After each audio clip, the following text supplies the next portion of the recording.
कि आरएसएस और बीजेपी में लीडरशिप 0/0 है। कोई विचारधारा का नहीं है, कोई जन नेता नहीं है। बाबूलाल जी को तो एक्साइट कराने के चक्कर में है, अर्जुन मुंडा जी को साइड करने के चक्कर में, इसलिए तो चंपाई जी को जो लेने में इतना देर हुआ।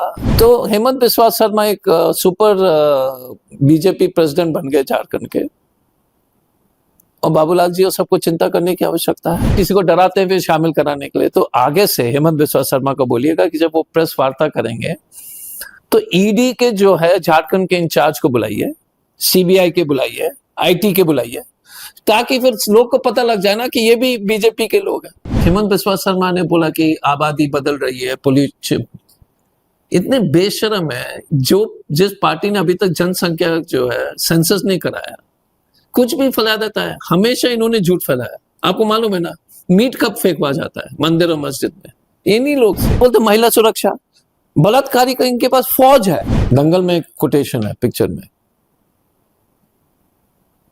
बाबूजी आप हमारे स्वास्थ्य के लिए हानिकारक हो, तो भाजपा आप देश के स्वास्थ्य के लिए हानिकारक। मधु कोड़ा के बारे में संबित पात्रा ने क्या क्या नहीं बोला, मैं बयान पढ़ा दूंगा। मोदी जी ने क्या नहीं बोला, मधु कोड़ा शामिल है।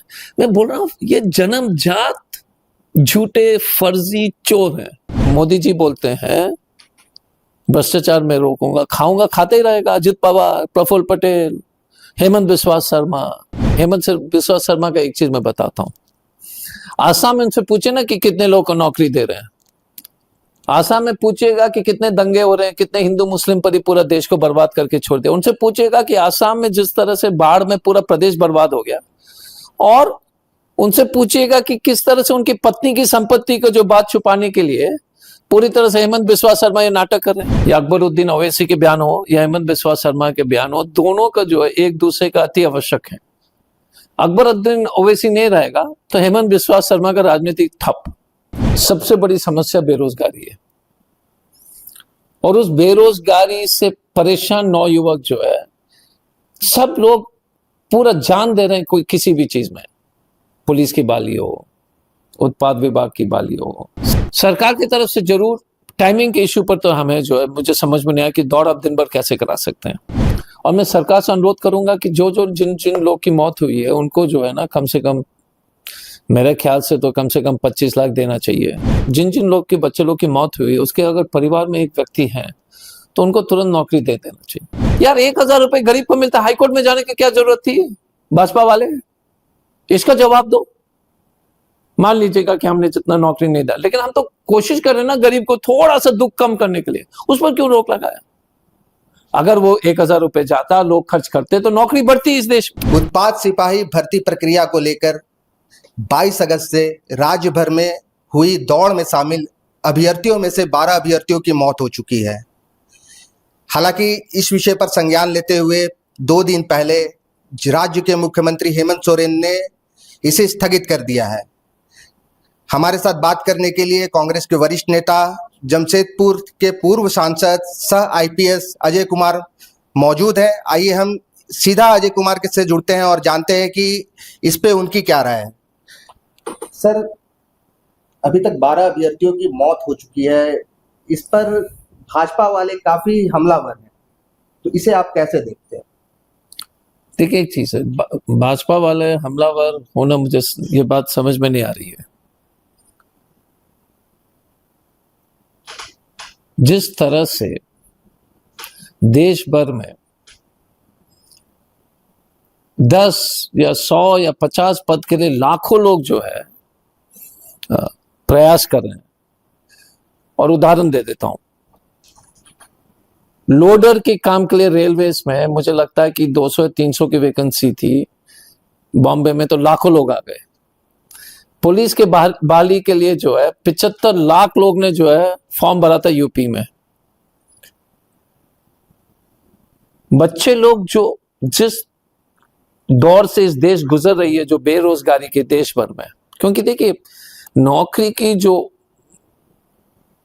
नए नौकरी बनाना, नए नौकरी का उत्पादन अगर हम कह सकते हैं, तो ये जिम्मेदारी केंद्र सरकार है। क्योंकि जब अर्थव्यवस्था ठीक रहेगी, वैसे नौकरियां होती है, और राजनीति जरूरी है इस बात पे, क्योंकि 10 साल पहले आपको याद होगा हर एक व्यक्ति को नौकरी मिल रही थी कहीं ना कहीं।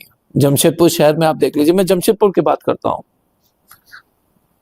आज के डेट में हमारे घर पर रोज 10-15 लोग आते हैं नौकरी के लिए।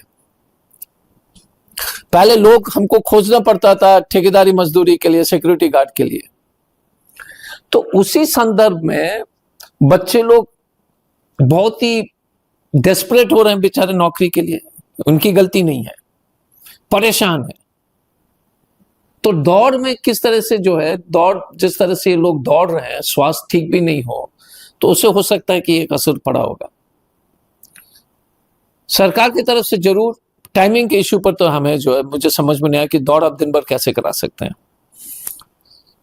दौड़ सुबह 6 बजे या 5-5:30 बजे से शुरू होकर 6:30 बजे तक खत्म होनी चाहिए थी। इसको लंबा खींच लेते तो गलती तो उसमें जरूर, फिजिकल टेस्ट इस मौसम में रांची भी हो या कहीं पर भी हो, लेकिन फिजिकल टेस्ट का टाइमिंग जो है वो ठीक नहीं था। तो इसमें पदाधिकारी जिम्मेदार होंगे और पदाधिकारी के ऊपर कार्रवाई तो होनी चाहिए। इस देश में सबसे बड़ी समस्या बेरोजगारी है, और उस बेरोजगारी से परेशान नौयुवक जो है, सब लोग पूरा जान दे रहे हैं कोई किसी भी चीज में। पुलिस की बहाली हो, उत्पाद विभाग की बहाली हो, सेंट्रल पुलिस फोर्स की हो, और खास तौर से मध्य वर्ग लोग और गरीब परिवार के बच्चे लोग देखते हैं कि इससे गरीबी से निकलने का एक रास्ता है। तो नौकरी देनी अच्छी बात है, और मैं सरकार से अनुरोध करूंगा कि जिन लोग की मौत हुई है उनको जो है ना, कम से कम मेरे ख्याल से तो कम से कम 25 लाख देना चाहिए, और 25 लाख कम से कम देना चाहिए। और भी दे सकते हैं तो अति उत्तम है। पैसे से कोई जो है बच्चे का जिंदगी वापस नहीं आएगी, और परिवार के लिए जो सदमा जो परिवार उससे गुजर रहे हैं। और एक और सुझाव है जो थोड़ा सा हटके है, जिन लोग के बच्चे लोग की मौत हुई, उसके अगर परिवार में एक व्यक्ति है तो उनको तुरंत नौकरी दे देना चाहिए। सर, इसी मामले को लेकर 2 दिन पहले आसाम के मुख्यमंत्री जो झारखंड के चुनाव सह प्रभारी है, उन्होंने प्रेस कॉन्फ्रेंस किया था, और जो मांगे आप इसको लेकर के रख रहे हैं सरकार के लिए, वही सब मांगे उनकी भी थी। तो कहीं ना कहीं ऐसा नहीं लग रहा कि आप भाजपा के सपोर्ट में बात कर रहे हैं? नहीं, देखिए प्रॉब्लम क्या है, मानवता वाली जो सुझाव है ना, वो पॉलिटिकल कैसे होगी? मानवता वाली सुझाव कभी पॉलिटिकल नहीं हो सकती है। और हेमंत बिस्वा शर्मा राजनीति कर रहे हैं, हम तो मान्यता के आधार पर। हेमंत बिस्वा शर्मा का एक चीज मैं बताता हूं, आसाम में उनसे पूछे ना कि कितने लोग को नौकरी दे रहे हैं, आसाम में पूछेगा कि कितने दंगे हो रहे हैं, कितने हिंदू मुस्लिम पर ही पूरा देश को बर्बाद करके छोड़ दिया। उनसे पूछेगा कि आसाम में जिस तरह से बाढ़ में पूरा प्रदेश बर्बाद हो गया, और उनसे पूछिएगा कि किस तरह से उनकी पत्नी की संपत्ति को जो बात छुपाने के लिए पूरी तरह से हेमंत बिस्वा शर्मा ये नाटक कर रहे हैं, हिंदू मुस्लिम जो कर रहे हैं आसाम में। क्योंकि आसाम में आम चर्चा हो गई कि इनसे ज्यादा भ्रष्ट और इनके पत्नी की जो संपत्ति है वो हजारों करोड़ में है, उसको ढकने के लिए हिंदू मुस्लिम सुबह शाम कर रहा है। तो हेमंत बिस्वा शर्मा जी को तो मैं अच्छी तरह से जानता हूं। उनका अगर आप हमारे कहना और उनका कहना में बराबर करेंगे तो मैं उसको जो है गाली के रूप में सोचूंगा, लेकिन अभी क्योंकि आप हमारे छोटे भाई हो तो इसलिए मैं जानता हूं कि आपने एक मासूम सवाल किया था उसके ऊपर, क्योंकि आप और आप एक अच्छे पत्रकार हो। कॉम्पेंसेशन इसलिए क्योंकि हमने इसलिए कहा क्योंकि जिसके परिवार में मौत हुई है ना, उससे बड़ी सदमा कोई हो ही नहीं सकती है। हमसे क्या पूछा, आप राहुल गांधी से पूछेंगे तो यही बोलेंगे, और अगर आप प्रोफेसर से पूछेंगे तो यही बोलेंगे, अगर आप डॉक्टर से पूछेंगे तो वही बोलेंगे। इस देश के आम जनता, हर एक संवेदनशील व्यक्ति जो है वही जवाब देगा जो हमने दिया है। सर, झारखंड के पड़ोसी राज्यों में अगर देखें तो सिपाही बहाली की जो प्रक्रिया होती है उसमें 1.6 किलोमीटर की दौड़ होती है, जिसके लिए 6.5 मिनट का समय जो है निर्धारित रहता है, और झारखंड में 60 मिनट में 10 किलोमीटर दौड़ का जो समय रखा गया है, ये मतलब कितना वाजिब लगता है? ये देखिए प्रॉब्लम क्या है ना,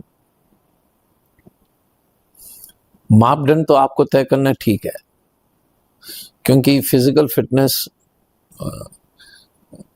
10 किलोमीटर्स हो, बहुत सारे बच्चे जैसे आर्मी की तैयारी में, आर्मी के जो सिलेक्शन प्रोसेस जो है बहुत ही जटिल है, तो उस पर मैं कुछ टिप्पणी नहीं करूंगा। हमारा इतना ही कहना है कि पहले तो मेडिकल एग्जामिनेशन पर जो अगर आप 10 किलोमीटर लगाएं या 1.5 किलोमीटर लगाएं, पहले तो वैसे चिन्हित करना चाहिए जो बेटा को हाइट और वेट का जो है ना पहले से चिन्हित करना चाहिए था, और वो बहुत सिंपल तरीका है। पहले हाइट ले लीजिए, वेट ले लीजिए, उसमें छाट दीजिए। वेट जो है मान लीजिए 60 से ऊपर नहीं होना चाहिए, 70 से, जो भी होगा हाइट क्या ना, BMI कैलकुलेशन है, क्योंकि उससे जो है ना दौड़ने की क्षमता पर भी बहुत असर पड़ता है। तो इससे सीख लेना चाहिए पुलिस के पदाधिकारी और सरकारी पदाधिकारी को कि अगर आपको बच्चे को छाटना भी है तो पहले कोई नियम बनाइए ना, ताकि जो जैसे मान लीजिएगा कि पुलिस में आपको हाइट चाहिए मिनिमम, तो हाइट छाटते तो उससे बाकी लोग बच जाता। फिर आप दूसरा दिन जो है BMI करते, BMI मतलब बॉडी मास इंडेक्स, उससे स्पष्ट होता है कि बहुत मोटा कौन है, बहुत दुबला पतला कौन है, उसे छट जाता। उसके बाद वो टेस्ट कराते, तो मुझे लगता है इस तरह के जो घटनाएं नहीं होती। झारखंड के राजनीतिक परिदृश्य में अगर देखें तो भाजपा में वर्तमान समय में 5 पूर्व सीएम मौजूद है, लेकिन बावजूद आसाम के सीएम हिमंता बिस्वा शर्मा की सबसे ज्यादा चर्चा हो रही है इस समय। क्योंकि हेमंत बिस्वा शर्मा जो है कि राजनीति वो सनसनी और नफरत भरी हुई है। शिवराज सिंह चौहान भी इसके प्रभारी हैं, सह प्रभारी हेमंत बिस्वा शर्मा है। उन्होंने तो शिवराज सिंह चौहान को भी दरकिनार कर दिया। भाजपा के पास देखिए एक चीज है, हिंदू मुस्लिम छोड़ करके कुछ नहीं रहा है। मोदी जी के लोकप्रियता में जिस तरह से लगातार लोग अब लोग मोदी जी को देख करके स्विच ऑफ टीवी को बंद कर रहे हैं, तो ये एक क्या बोलते हैं इसको, रैबल राउजर बोलते हैं। हम बोलते हैं कि हेमंत बिस्वा शर्मा हो कट्टर हिंदू राजनीति, कट्टर वो एक्सट्रीमिस्ट हिंदू धर्म के एक्सट्रीम हो या मुसलमान के एक्सट्रीम धर्म हो, दोनों जो है एक दूसरे पर पलते हैं। या अकबरुद्दीन ओवैसी के बयान हो या हेमंत बिस्वा शर्मा के बयान हो, दोनों का जो है एक दूसरे का अति आवश्यक है। अकबरुद्दीन ओवैसी नहीं रहेगा तो हेमंत बिस्वा शर्मा का राजनीति ठप। तो दोनों एक दूसरे को भाई हैं। हेमंत बिस्वा शर्मा और अकबरुद्दीन ओवैसी भाई हैं, एक दूसरे के साथ जो है संबंध बहुत मधुर होगा, क्योंकि बिना एक दूसरे को तो चल ही नहीं पाएगा। तो इस देश के सबसे बड़े दुश्मन Muslim extremist views and Hindu extremist views, क्योंकि ये देश जो है संविधान पर चलनी चाहिए। सर एक सवाल और है कि रामनाथ सोरेन ने जैसे ही मंत्री पद के लिए ज्वाइन किया, उन्होंने एक बयान दिया कि सीता सोरेन को जब बीजेपी वाली जब अपने पार्टी में लाना चाह रहे थे तब सभी बातें उनके सामने हुई। और कल बंधु तिर्की ने भी ये बताया है कि 3 साल पहले हिमंता बिस्वा शर्मा ने फोन करके उन्हें जो है पार्टी में शामिल होने के लिए आमंत्रित किया था। तो इसे कैसे देख रहे हैं कि वो इनके पास नेता नहीं है। बाबूलाल जी को तो एक्साइट कराने के चक्कर में है, अर्जुन मुंडा जी को साइड कराने के चक्कर में, इसलिए तो चंपाई जी को जो लेने में इतना देर हुआ। इनके नेता को ही खत्म करेंगे। भाजपा में करीब 100 तो सांसद जो है कांग्रेस से टूट के ले आए। भाजपा में एक चीज याद रखिए, आरएसएस और बीजेपी में लीडरशिप 0/0 है। कोई विचारधारा का नहीं है, कोई जन नेता नहीं है। इनको बाहर से लाना पड़ रहा है। अजीत पवार, एकनाथ शिंदे, ये अब ये दर्शाती है कि इनके जो लीडरशिप है 0/0 है, और इनको बाबूलाल जी के नेतृत्व पर विश्वास नहीं। हेमंत बिस्वा शर्मा को या अर्जुन मुंडा को बड़े नेता नहीं मानते हैं, या रघुवर दास को बड़े नहीं मानते हैं, या सीपी सिंह को नहीं मानते। कहां दिखाई दे रहा है सीपी सिंह, कहां दिखाई दे रहा है रघुवर जी के? रघुवर जी से तो गवर्नर है, लेकिन विचार विमर्श तो हो सकती थी ना। तो हेमंत बिस्वा शर्मा एक सुपर बीजेपी प्रेसिडेंट बन गए झारखंड के, और बाबूलाल जी और सबको चिंता करने की आवश्यकता है। हिमंता ऐसा बोल रहे हैं कि हम किसी को किडनैप नहीं कर रहे हैं, है ना, सबको विवेक अपने मन से आ रहे हैं। देखिए भाजपा के जो एक मैंने पहले भी कहा था टीवी प्रोग्राम में, भाजपा के साथ हमेशा जो है ना, हेमंत बिस्वा शर्मा को एक ईडी का रीजनल डायरेक्टर को बिठाना चाहिए प्रेस कॉन्फ्रेंस में, ईडी सीबीआई, क्योंकि यही लोग उनके साथ है। ये क्या किए होंगे किसी को डराते हुए शामिल कराने के लिए। तो आगे से हेमंत बिस्वा शर्मा को बोलिएगा कि जब वो प्रेस वार्ता करेंगे तो ईडी के जो है झारखंड के इंचार्ज को बुलाइए, सीबीआई के बुलाइए, आईटी के बुलाइए, ताकि फिर लोग को पता लग जाए ना कि ये भी बीजेपी के लोग हैं। क्योंकि बाकी में दम नहीं है, सबसे ज्यादा दम ईडी सीबीआई आईटी में है। तो जब उन्हीं को इस्तेमाल करना है तोड़ने के लिए, पार्टी को डराने के लिए, तो फिर प्रेस कॉन्फ्रेंस में उनको बुला दीजिए ना। क्यों ये सब नाटक कर रहे हो?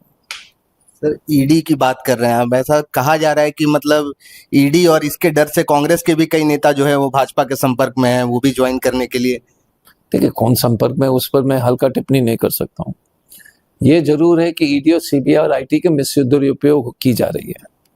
ये देश के लोकतंत्र के लिए अच्छी बात नहीं है।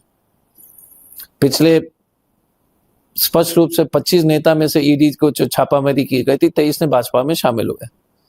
अब पब्लिक को समझना है कि इस किस तरह की राजनीति है। अजित मोदी जी बोलते हैं भ्रष्टाचार में रोकूंगा, खाऊंगा, खाते ही रहेगा। अजित पवार, प्रफुल्ल पटेल, हेमंत बिस्वा शर्मा, नितिन, ये दुनिया के सबसे भ्रष्ट लोगों को जो है पूरी तरह से जो शामिल करा रहे हैं। नितिन, उनके पार्टी में कमी है क्या? अदानी का पूरा जो कहानी जो चल रहा है, A1 और A2, सॉरी A1 A2 का जो कहानी चल रहा है, वो क्या मतलब है? अब सेबी के चीफ भी जो है पूरी तरह से घूसखोरी में डूबी हुई है। संस्थाएं खत्म हो चुकी है। अभी हाईकोर्ट का, सुप्रीम कोर्ट का जज का बेटा को एडवोकेट जनरल बना दिया, एडिशनल एडवोकेट जनरल बना दिया, जो इसका 5 साल का अनुभव है राजस्थान में। नीट में घूसखोरी, यूपीएससी में घूसखोरी। सर, कहीं ना कहीं हिमंता बिस्वा शर्मा जो पिच तैयार कर रहे हैं राजनीति की, और अब जो है हेमंत सोरेन भी उस पर आकर के जवाब दे रहे हैं, इसे आप कैसे देखते हैं? देखिए, हेमंत बिस्वा शर्मा ने बोला कि आबादी बदल रही है, पुलिस इतने बेशर्म है। जिस पार्टी ने अभी तक जनसंख्या जो है सेंसस नहीं कराया, कुछ भी फैला देता है। हमेशा इन्होंने झूठ फैलाया। आपको मालूम है ना, मीट कब फेंकवा जाता है मंदिर और मस्जिद में? इन्हीं लोग से। महिला लोग के ऊपर आईटी जो जिस तरह से जो ये रंगे हाथ पकड़े जाते हैं, ये बोलते महिला सुरक्षा, बलात्कारी का इनके पास फौज है। कुलदीप सेंगर, बिल्किस बानो वाला केस में बेल देना, राम रहीम, आसाराम बापू, सामूहिक बलात्कार बीएचयू की बच्ची का आईटी सेल इनके जो बनारस में। तो ये तो इनके पास फौज है, लड़की को छेड़खानी करने का फौज, आर्मी है, आर्मी ऑफ मोलेस्टर्स को बोल सकते हैं, इनके पास है। इतने केसेस हुए हैं। तो मैं तो इसी तरह से देखता हूं कि दंगल में एक कोटेशन है पिक्चर में, बाबूजी आप हमारे स्वास्थ्य के लिए हानिकारक हो। तो भाजपा, आप देश के स्वास्थ्य के लिए हानिकारक है। सर, कांग्रेस से अगर कोल्हान की बात करें तो गीता कोड़ा जो है वो पहले ही बीजेपी में शामिल हो चुकी है थी। लोकसभा चुनाव में वो बीजेपी की तरफ से रही, उम्मीदवार रही। अब मधु कोड़ा भी जो है वो भी बीजेपी में शामिल हो गए हैं। इसे आप कैसे देखते? तो वही तो हंसने वाली बात है ना। अभी तो भ्रष्टाचार के बारे में, मधु कोड़ा के बारे में संबित पात्रा ने क्या क्या नहीं बोला, मैं बयान पढ़ा दूंगा। ये मोदी जी ने क्या नहीं बोला, अब मधु कोड़ा शामिल है। मैं बोल रहा हूं, ये जन्मजात झूठे फर्जी चोर हैं। जन्मजात, जेनेटिकली आरएसएस और बीजेपी चोर है। अब सबका पुराना बयान निकालिए, अजित पवार का, प्रफुल्ल पटेल का। आप देखिए, हर आदमी बोल रहा है चोरी चल रही है बीजेपी में। लेकिन बीजेपी वाले तो बोल रहे हैं कि मतलब विपक्ष जो है वो चोर है। नहीं, देखिए एक चीज, वही तो मैं बोल रहा हूं ना। मधु कोड़ा जी शामिल हो गए। इनके पार्टी में शामिल होने से ये भ्रष्टाचार को जो है क्या बोलते, वॉशिंग मशीन है। इनसे ज्यादा भ्रष्ट वाली पार्टी कहीं नहीं। आप देख लीजिए देश के, आपकी बोलिए नहीं, जाने वाला जब व्हाइट पेपर निकलेगा इस देश में, रोड के कॉन्ट्रैक्ट में अदानी को जो सब चीज बेच दिया देश का, पूरा पोर्ट किसका है? देश का था। भाजपा का करप्शन में 2 सिंपल लाइन में आपके दर्शक को समझाऊंगा। एक A1 है, मोदी जी के खास, जिससे पूरा भाजपा का पैसे का लॉन्ड्री होता है। A1 को क्या करते हैं, पब्लिक सेक्टर बैंक जो आपका पैसा है, स्टेट बैंक ऑफ इंडिया जैसे बैंक से इसको लोन देते हैं। उस लोन से वो A1, इनके दोस्त जो उद्योगपति हैं, वो हमारा ही बंदरगाह को खरीद लेता है, हमारे पैसे से उसको देते हैं और हमारा बंदरगाह खरीदता है, इसलिए बड़ा हो गया है। तो जनता का पैसे से एक तो उसको दे रहा है और वो हमारी जनता का पैसे, जनता का संपत्ति खा रहा है। इसका मतलब ये है कि यदि आप हमारे पड़ोसी हैं, मोदी जी पड़ोसी को पैसे देते हैं पहले कि अजय कुमार का घर खरीद लो, ठीक है। अजय कुमार का पैसा जो बैंक में था, अजय कुमार का पैसा आपको देकर के आप अजय कुमार का ही मकान खरीद रहे हो। यही स्थिति इस देश में चल, यही है देश में। पब्लिक का पैसे से पब्लिक की संपत्ति को, और ये क्या बोलते हैं, ये A1 और A2 एक प्लेटफॉर्म है बस भाजपा का मनी लॉन्ड्रिंग। सर, अगर अभी हम झारखंड की बात करें तो आगामी विधानसभा चुनाव सर पर है और झारखंड में कहीं ना कहीं बेरोजगारी, उत्पाद सिपाही भर्ती में जो मौत हो रही है, वो इसको लेकर के इंडिया गठबंधन की सरकार जो है विवादों में रहे, इसे आप कैसे देखिए? बेरोजगारी देश में जो है भारत बीजेपी के चलते है। कब से राज्य सरकार बेरोजगारी का क्या समाधान कर सकता है, आप बताओ? अर्थव्यवस्था देश नहीं, ये भाजपा वाले सर बोल रहे हैं कि मैनिफेस्टो जो हेमंत सरकार ने जो दिया था उसमें उन्होंने 5 लाख युवाओं को नौकरी का वादा किया था, वो कहाँ है? देखिए, एक चीज आपने पूछा कि नौकरी किसकी जिम्मेदारी। हमेशा मैं कहता हूं कि अर्थव्यवस्था पर पूरी तरह से अर्थव्यवस्था की स्थिति पर निर्भर है। देश की अर्थव्यवस्था जो है, देश के सबसे अमीर 1% इस देश के 80-90% संपत्ति पर कंट्रोल कर दिया पिछले 10 साल से। ऐसा स्थिति नहीं था, तो जिम्मेदार कौन है? भाजपा है। और मैंने आपको याद दिलाया कि 2014 में से पहले, अगर आपको याद होगा, 4 से 14 तक कितनी नौकरियां थी? आप अपने अनुभव बताइए। पत्रकार लोग का नौकरी बढ़िया से चल रहा था। आप कितनी छटनी हो रही है न्यूज चैनल में, कितने लोग जो है अपने क्षमता के आधार पर अपने टीवी चैनल्स खोल करके, यूट्यूब करके रोजी रोटी चला रहे हैं। लेकिन सच्चाई ये है कि मैं तो घर का ही उदाहरण देता हूं कि मीडिया जितने लोग जो काम करते थे 14 से पहले, वो 20-30% हो गए। हम गए थे उस दिन एक अखबार के कार्यालय में, सब डेस्क खाली पड़ा हुआ है। डेस्क तो बनाया गया था जब लोग थे, अब 2 आदमी बैठे हुए हैं, वो कहां गया? या तो बेचारी नौकरी गई या किसी तरह से चल रहे हैं। इससे अच्छी बात है कि यूट्यूब वगैरह जो चैनल्स, जैसे आपके चैनल्स फॉलोअप हो गया है, उससे पब्लिक को जो है एक इन प्रोफेशनल न्यूज का माध्यम मिल गया है। लेकिन मैं हर जगह देखता हूं, टाटा स्टील, जब हम एसपी थे 1 लाख लोग थे, अब उत्पादन 3 गुना बढ़ गया है और आदमी जो है 10 गुना कट चुकी है। पहले 1.5 लाख लोग थे, अब 15-20 हजार में समेट गई है और उत्पादन जो है 3 बार बढ़ गया है। सर आप कहीं ना कहीं सर मेरे सवाल से भटक रहे हैं। मेरा सवाल सर सीधा सा है कि झारखंड में जो इस बार जो बीजेपी जिन चीजों को मुद्दा बनाएगी विधानसभा चुनाव पर, वो झारखंड हेमंत सरकार के मैनिफेस्टो पर बात करेगी, 5 लाख युवाओं को नौकरी देने पर बात करेगी, उत्पाद सिपाही पर जो मौत हुई है उस पर बात करेगी। तो मैं उसको इस पर सर कैसे? तो मैं उसको आपको एक उल्टा मैं सवाल करता हूं, कभी 2 करोड़ नौकरी पर बात हुई थी क्या? वो क्या हुआ? छोड़ दो। 2 करोड़ नौकरी कहां है? 2 करोड़ में तो झारखंड शामिल है। 0/0। पहले उसका जवाब दो हेमंत बिस्वा शर्मा और मोदी। हम तो 5 लाख बोल रहे हैं, आप 2 करोड़ बोले थे देश के लिए, तो 2 करोड़ में तो झारखंड भी शामिल है। 10 करोड़ हो जाता झारखंड का। 10 लाख नौकरी कहां है? पहला सवाल तो ये बकवास बंद करो, आई मीन उन लोग के लिए। दूसरा है कि गरीबी से जूझ रहे लोग को मैया स्कीम पर रोक लगाने के लिए हाईकोर्ट में दरखास्त दिया। बेशरम है। मैया स्कीम किसको मिलता है? गरीब को। उसको रोक क्यों रहा है? ये गरीब लोग से जलते, ये गरीब से नफरत करते हैं यार। 1,000 रुपए गरीब को मिलता है, हाईकोर्ट में जाने की क्या जरूरत थी भाजपा वाले? इसका जवाब दो। मान लीजिएगा कि हमने जितना नौकरी नहीं दिया, लेकिन हम तो कोशिश कर रहे हैं ना गरीब को थोड़ा सा दुख कम करने के लिए, उस पर क्यों रोक लगाया? अगर वो 1,000 रुपए जाता, लोग खर्च करते, तो नौकरी बढ़ती इस देश में। हर एक परिवार को अगर 75 लाख के आसपास जो है महीना को 1,000 रुपया अगर मिलता है तो 7,500 करोड़ जो है झारखंड में उसका वितरण होता। और 7,500 करोड़ का वितरण अगर होगा अभिषेक भाई, तो मार्केट में कितना पैसे आएगा? वो 7,500 क्योंकि गरीब लोग हैं तो नौकरी वैसे ही बढ़ती। 5 लाख होने हो सकता नहीं होगा, लेकिन नौकरी तो बढ़ती ना। तो हम क्योंकि अर्थव्यवस्था में कोई भी पढ़े तो बोलेंगे जैसे, क्योंकि गरीब तो वो 1,000 को बैंक में थोड़ी डालेगा, वो तो खर्च करेगा बच्चे के स्वास्थ्य के लिए, पढ़ाई के लिए।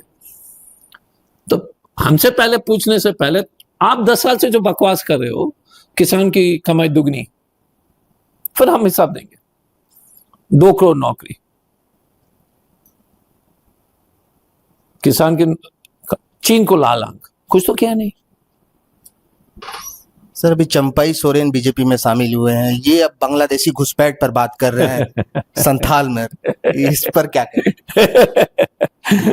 ये तो हर बॉस चंपाई जी को बोलेगा कि जब तक ये नहीं बोलोगे तब तक आपको शापिल देकर आएंगे। चंपाई जी का पुराने जो है ना वीडियो कटिंग्स हम निकाल के आपको भेज देते हैं अभिषेक भाई, उन्होंने भाजपा के बारे में क्या बोला। तो ये यार कम से कम आग में तनिक से तो लोक लाज होनी चाहिए। चंपाई जी एक सीनियर आदमी है, लेकिन मुझे अफसोस है कि किस तरह से बुढ़ापे में भी जो है ना भाजपा इनको बेइज्जत करके ही छोड़ेगा, उनको बोलेगा कि ये सब बोलो। मैं अनुरोध करूंगा इस कार्यक्रम में, जब आप चंपाई जी ने क्या बोला एक बार दिखा दीजिए भाजपा के बारे में, क्योंकि हमको भी थोड़ा हंसने का मौका दीजिए। हम भी हंसना चाहते हैं, क्योंकि चंपाई जी क्या क्या बोलते थे भाजपा के बारे में कि ये विष है, इन लोग का जो है ये देश को तोड़ेंगे, आदिवासी मुस्लिम एक है, ये सब ध्यान, SC ST जो कास्ट सेंसस के बारे में क्या क्या नहीं बोला था। तो चंपाई जी का मजबूरी है, लेकिन चंपाई जी ने एक अच्छा हंसने का मौका दिया, आपने फिर से कोट किया तो हमको हंसी आई है। सर भाजपा वाले कोल्हान में ये चीज बोल रहे हैं कि अब जो है चंपाई सोरेन के आने से भाजपा जो है कोल्हान में जहां पहले एक भी सीट नहीं थी, अब वहां पर 10-12 सीट लेकर के आएगी, इसे कैसे देख? चंपाई जी लोकसभा लड़े थे ना, जमानत जब्त हुआ था, तो फिर यार वो अपने लड़े और जमानत जब्त हो गई। अब बचा क्या है? अब तो नया टाइगर आ गया टाउन में, रामदास सोरेन करके। अब झारखंड टाइगर रामदास सोरेन हो गया, Kolhan tiger.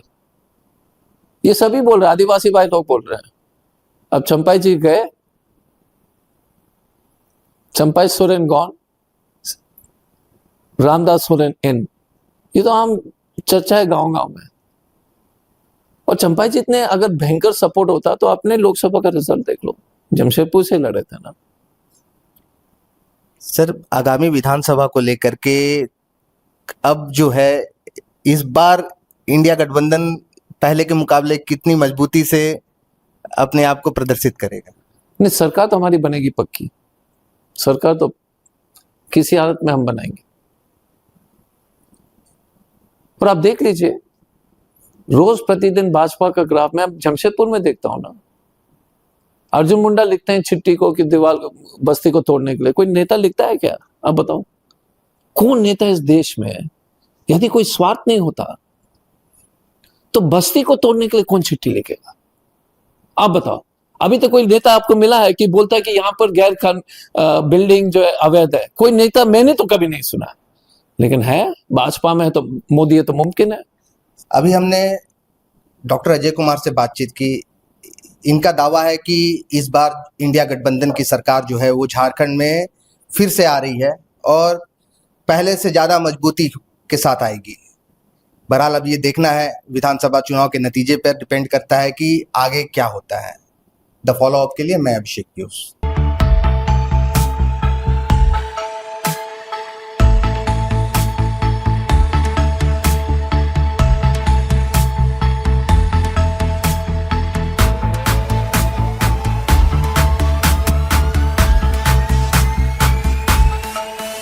thefollowup.in. Like, share, and subscribe. www.thefollowup.in